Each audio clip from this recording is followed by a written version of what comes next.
Hey, it's Semper Hero. Today we're going to be playing the Prehistoric Flora mod for 1.12.2 Forge. This is a world gen mod, but it doesn't add much at first. It's mostly algae and stuff. But the mod also has a config file that allows you to generate types of trees individually. You can also just enable them all with one setting.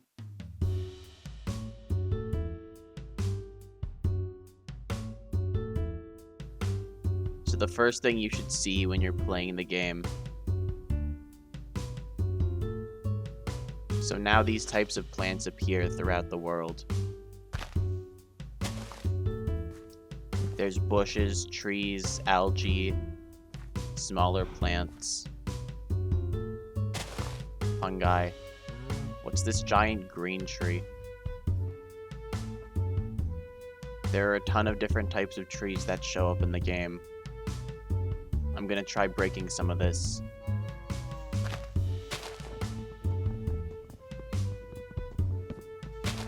Oh, it's a ginkgo tree. I've seen these before. Alright, so these are some ginkgo blocks. What kind of plant is this? It's got a flower. It's not a plant anymore, it's dead. I guess that describes a lot of these plants because they're all prehistoric. There's another ginkgo tree over there. But I want to break this tree first, called the calamites.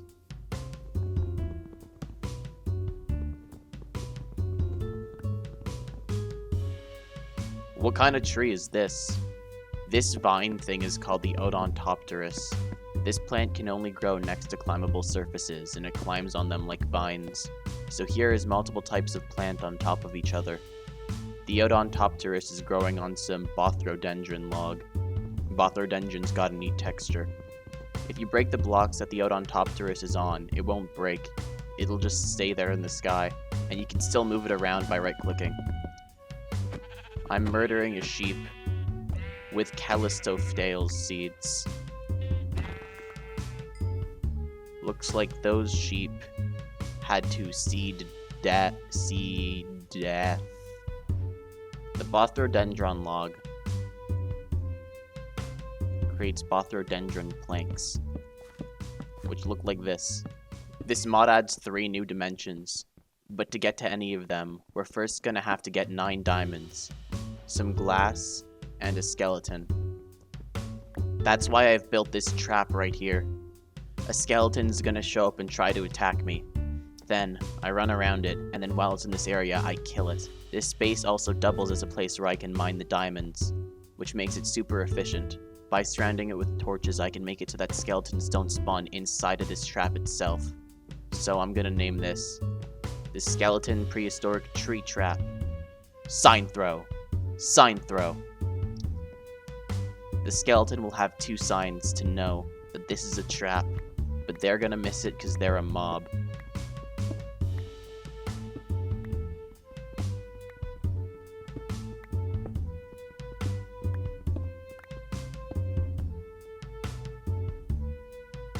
Okay. I hear mobs up there, which means that they're close. That creeper blew up. Well, it's dead now, but no skeletons have shown up yet.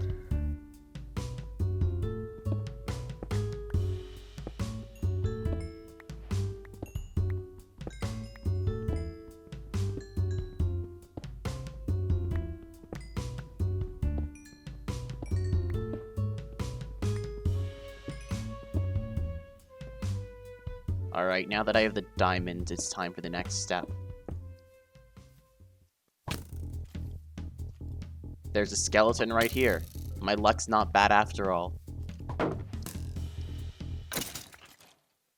And now there's only 1 step left before I can make the portal igniter. That type of tree is going to be necessary to create the portal block. The conditions have been met, and now we can make the portal lighter. First, putting 3 glass in a bucket shape creates a glass bottle. Right-clicking on a spruce log creates resin. Then, put 9 diamonds together to make a diamond block. Finally, combine 1 diamond block, 1 bottle of resin, and 1 bone to create the bone wand. This makes the bone wand. The bone wand ignites the portals to the dimensions that you can travel to. But now I have to get the 3 types of portal blocks. The first dimension is crafted from the blocks of this tree. The Archaeopteris. The specific block in question is the Archaeopteris plank. So making a portal like this, and igniting it with the bone wand, will send you to the first of 3 dimensions. This is the Devonian dimension. And the portal's right on top of an Archaeopteris tree. This dimension looks like a good place for people who enjoy camping. The next portal can be made from those calamites plants.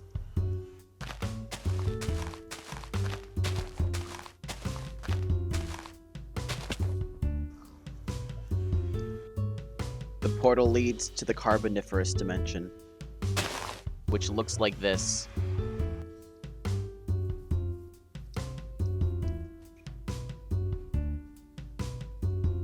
I'd have to say this dimension is very carboniferous.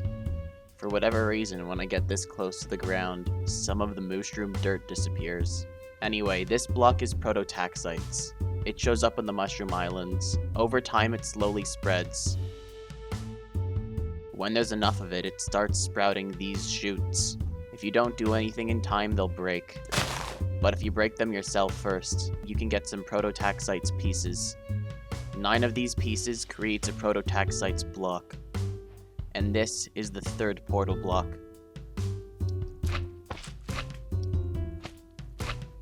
Making a portal with prototaxites will send you to the dimension known as the Ordovician and Silurian dimension. But why is the sky green? You know, it's surprising. The sky is green, but the land isn't. There's just a lot of moss on gravel and plants in the sea. There's also a jellyfish right here. That jellyfish was weak. This is what sunsets look like in the Ordovician and Silurian dimension. Green, yellow, then red, yellow, then green, yellow. Because the sky is green.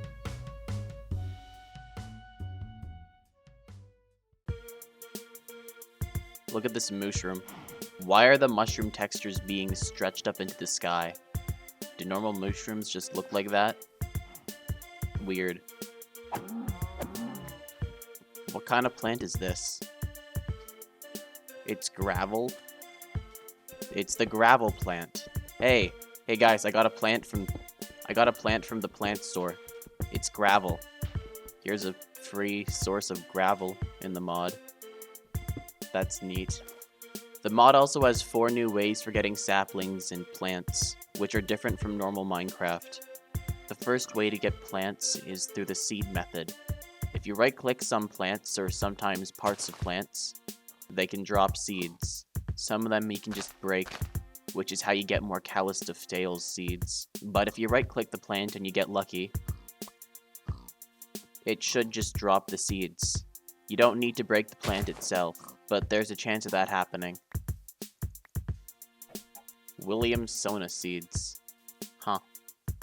Once you have the seeds, you're going to want to combine them with bone meal and a dirt block to produce the right sapling for the plant. It's neat how different saplings have the information on the types of trees they make. Anyway, the last bit of information is that you need an empty hand to try to get seeds this way.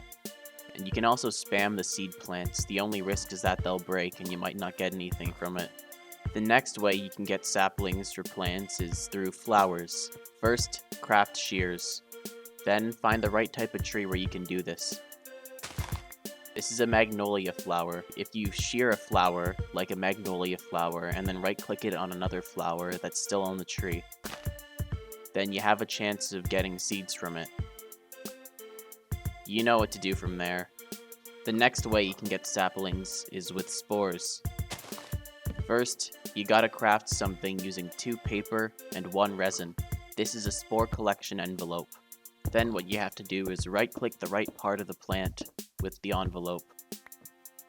Then just combine it with a water bucket and some type of dirt.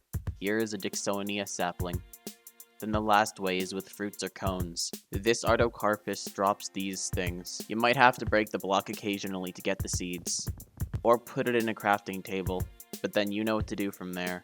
The mod also adds some mobs like jellyfish, and there are a bunch of different types.